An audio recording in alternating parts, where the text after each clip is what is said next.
He felt the bullet tear through his boot before he heard the shot. The impact spun him around, and in that frozen instant, Jan Baalsrud knew the mission had been betrayed. Behind him, the fishing boat Brattholm exploded in a hail of German machine gun fire. 11 of his fellow Norwegian commandos were dead or dying. He was alone. He was wounded. And he was about to begin a 200-mile nightmare through the Arctic wilderness that no human being was supposed to survive. The plan had been audacious. On March 29, 1943, 12 men of the legendary Norwegian Linge Company, trained saboteurs, sailed from the Shetland Islands aboard a stolen fishing boat. Their cargo, 8 tons of high explosives. Their target, the German air traffic control tower at Bardufoss, the nerve center coordinating Luftwaffe attacks on Allied Arctic convoys. If they succeeded, they could blind the Nazi war machine across the entire northern front. But betrayal came with the tide. A Norwegian shopkeeper, tipped off by a loose-lipped contact, informed the Gestapo. Before the commandos could even unload their explosives, a German patrol boat intercepted the Brattholm in Toftefjord. The night erupted in gunfire. The Germans threw grenades onto the deck. To prevent capture of the top-secret cache, the Norwegian commander lit a fuse and blew the boat to splinters. Most of the team died instantly. Jan Baalsrud, standing near the stern, was blown into the freezing water. He came up gasping, the shock of the ice-cold sea nearly stopping his heart. Salt water stung the fresh bullet wound in his right foot. He could see muzzle flashes on the shore, hear shouts in German. He dove again, swimming blindly away from the flames. When he finally clawed onto a rocky beach, he had lost one boot, his rifle, and all his supplies. His uniform was soaked, his body already trembling with the first stages of hypothermia. But he was alive, and he was the last one. The temperature was minus 20 degrees Celsius. Any ordinary man would have collapsed and frozen within an hour. But Jan Baalsrud was no ordinary man. He forced himself upright and scrambled up a sheer snow slope, his bare foot carving bloody grooves into the ice. The Germans behind him hesitated. They assumed no one could survive that climb. For the next 7 days, Baalsrud crawled and hobbled deeper into the Lingen Alps, a labyrinth of glaciers and vertical cliffs. He had no food, no map, and only a pocket knife. The bullet in his foot had shattered bones, and every step was agony. To keep from freezing, he punched his own limbs to force blood into them. At night, he burrowed into snowdrifts like an animal, shivering through the darkness while search parties with dogs hunted him below. Then the snow blindness hit.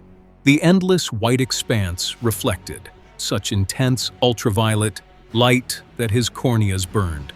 His vision blurred into a milky fog, then went completely dark. He was now blind, wounded, starving, and utterly alone in one of the most hostile landscapes on Earth. Still, he kept moving, feeling his way along rock faces, guided only by the sound of wind and the desperate beat of his own heart. After 5 days without sight, he stumbled into a tiny cabin. Inside, he found a single match, some flour, and a pair of old ski boots. He ate raw flour paste, and in a moment of desperate ingenuity, used a piece of broken mirror and the match to cauterize the festering bullet wound. The pain was unimaginable, but he knew if he didn't kill the infection, the gangrene would kill him. The flour gave him just enough energy to think, but his mind was beginning to unravel. He heard music that wasn't there, Norwegian folk songs, drifting from the snowdrifts. He saw a woman in a red coat standing on a ridge, beckoning him forward, only to vanish when he blinked. He saw his mother standing on a snowbank, her arms open. He crawled toward her, but when he reached the spot, there was nothing.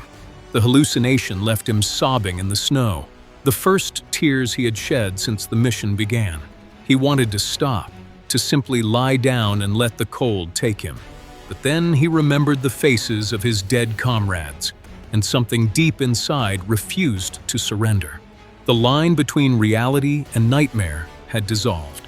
He stayed only a day before German voices echoed in the valley. He fled again, now wearing the ski boots. But the damage to his foot had already spread. Days turned into a blur of falling snow and hallucinations. He saw phantom rescuers, heard his dead comrades calling his name, and then the mountain decided to swallow him whole. A deep, throaty rumble vibrated through his bones. He looked up and saw a white wall racing toward him. There was no time to run. The avalanche hit him like a concrete wave, snapping his spine, flipping him end over end. When he stopped moving, he was encased in absolute blackness, suffocating under tons of snow. He couldn't even scream. For 3 days, he lay entombed in that icy grave, conscious only in fragments, feeling the life slowly drain from his body. By some geological fluke, one arm had remained near the surface. Slowly, painfully, he wiggled his fingers until they broke through the crust. That tiny movement gave him a pocket of air and the faintest hope. He spent another day chipping away at the frozen prison around him until he pulled himself out into a blinding white world, more dead than alive. When he finally burst through the surface, the light was agonizing. He lay panting, his breath crystallizing in the frozen air, and realized he was now on the wrong side of the mountain. The avalanche had carried him 1,000 meters down, shattering any sense of direction. His watch was gone. He had no idea how many days had passed.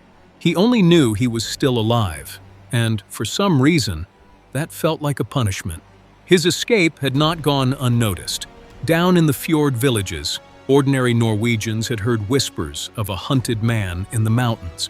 Despite the risk of immediate execution for helping a saboteur, a network of farmers, fishermen, and housewives quietly mobilized. 2 brothers from the village of Furuflaten had been watching the mountains for weeks. When they found the frost-bitten stranger, he was so emaciated that his eyes looked like black pits. He whispered a single word in Norwegian, "Help." They didn't hesitate. That single word was enough to trigger a clandestine chain that would eventually involve more than 40 villagers. They could not move him openly. German patrols were everywhere, so they built a hidden shelter under a rock overhang, wrapped him in reindeer skins, and left him with a promise to return. What followed was an agonizing wait of over 2 weeks. The Germans occupied the very village that was hiding him. The people brought him food in the dead of night, crawling on their bellies across the snow to avoid detection. But they could do nothing for his feet. The stench of decay attracted foxes. He lay there, listening to the animals sniffing just outside his hideout, wondering if he would be eaten alive before the Germans or the gangrene could finish him. The gangrene in his feet had now turned black and started crawling up his ankles. The smell of rotting flesh was so strong he could taste it. He knew what he had to do. With no medical tools, no anesthesia, and barely the strength to sit up, Jan Baalsrud took out his pocket knife. He found a stick to bite down on, and one by one, he cut off his own frost-bitten toes.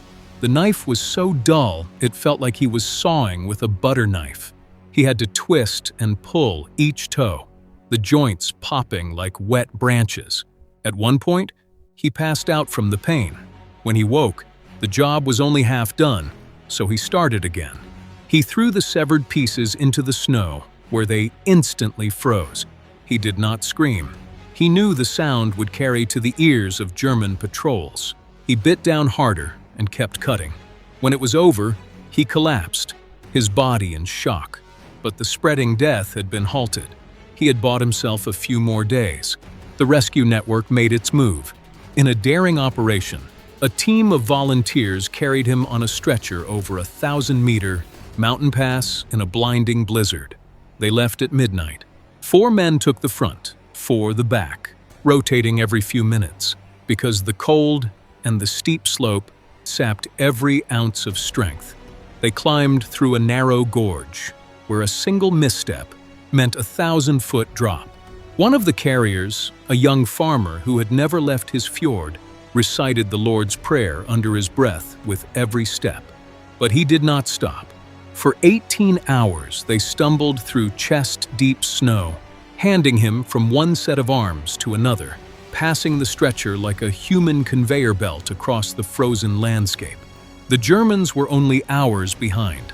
At one point, the rescuers hid Baalsrud inside a boathouse while a German patrol boat drifted past the window.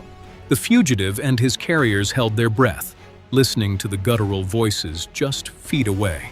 If caught, they would all be shot. The seconds stretched into an eternity. Then the boat moved on. But the ordeal was not over. The stretcher journey had been so brutal that the remaining dead, flesh on Baalsrud's feet, had to be cut away again. In a remote cabin, a local medical student performed a second surgery using scissors and a single dose of morphine. The student had never operated before. He worked by candlelight, guided by an old anatomy textbook, removing more necrotic bone and tissue, while Baalsrud bit down on a leather strap. Days blurred into weeks. Baalsrud's weight dropped to just over 80 pounds.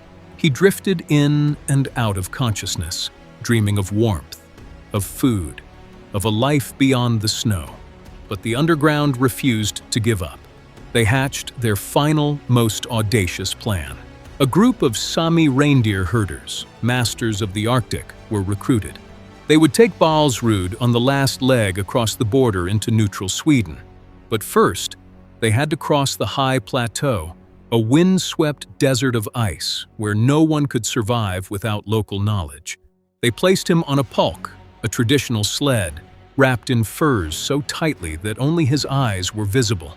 For 2 days, the Sami guides fought through blizzards and whiteout, conditions that would have been fatal to any outsider. They navigated by reading the direction of the wind and the subtle contours of the snow. German ski patrols crisscrossed the area, but the Sami moved like ghosts, their reindeer silent on the frozen crust. At one point, they spotted a German patrol hut and had to make a wide detour through a frozen swamp, the reindeer sinking up to their bellies. On the third day, they reached a frozen lake that marked the Swedish frontier.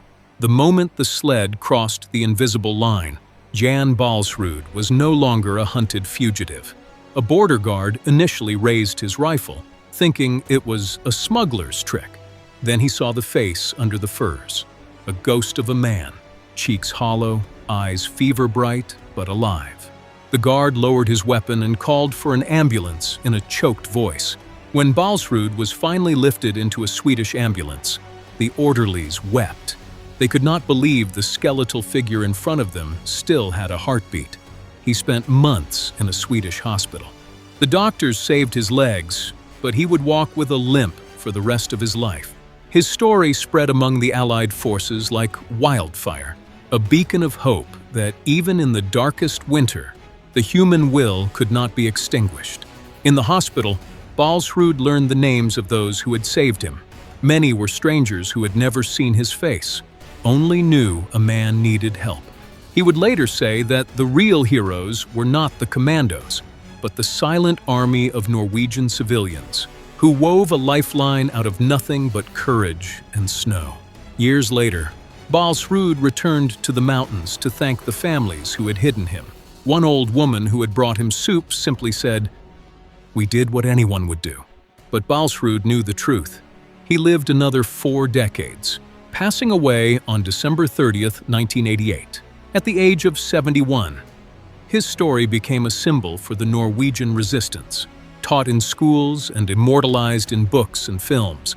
Jan Baalsrud returned to Norway after the war and lived a quiet life. But he never forgot. He never forgot the shopkeeper's betrayal that killed his friends.